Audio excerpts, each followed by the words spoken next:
this lesson, we're going to focus on graphing the inverse function. So let's say if we have the function f of x, and it looks like this. Now let's say the inverse function is g of x. How can we graph the inverse function? How can we draw a rough sketch? Well, first you need to draw the line y equals x. And the inverse function is a reflection of f of x across that line. So it's going to look something like, let me do that again, something like that. So that's going to be g of x, or the inverse function of f. It's symmetric about the line y equals x. Let's try some more examples.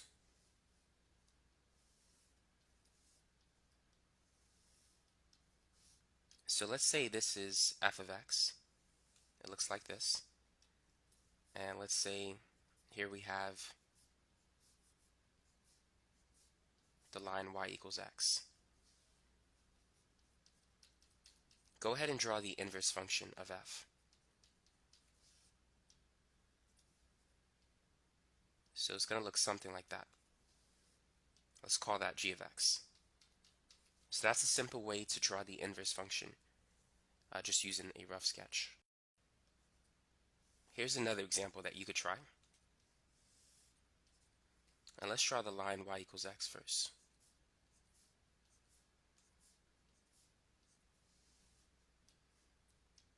So let's say this is f, and it looks like that.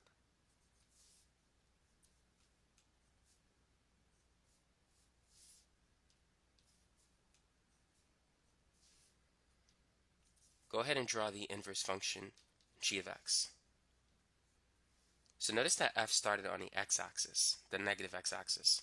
So g is going to start from the negative y-axis. And it's going to just go up. And then draw it in a way that it reflects across the line y equals x. So that's going to be the inverse function g of x.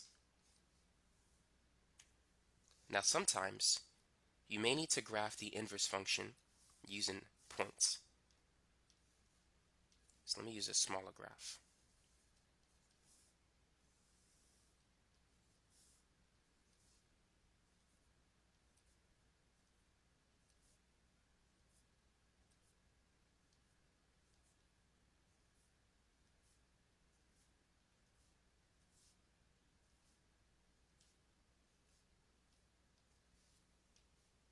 So let's say if we have the first point is going to be at negative 3, 0. The next one is negative 1, 1. And let's draw the line y equals 1. The line y equals 1 will have the points 1, 1, 2, 2, 3, 3, 4, 4, negative 1, negative 1, negative 2, negative 2, and so forth.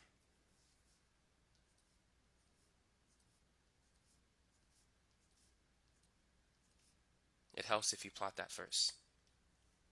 Now the next point is going to be 1, 1, and then 3, 2, which is here.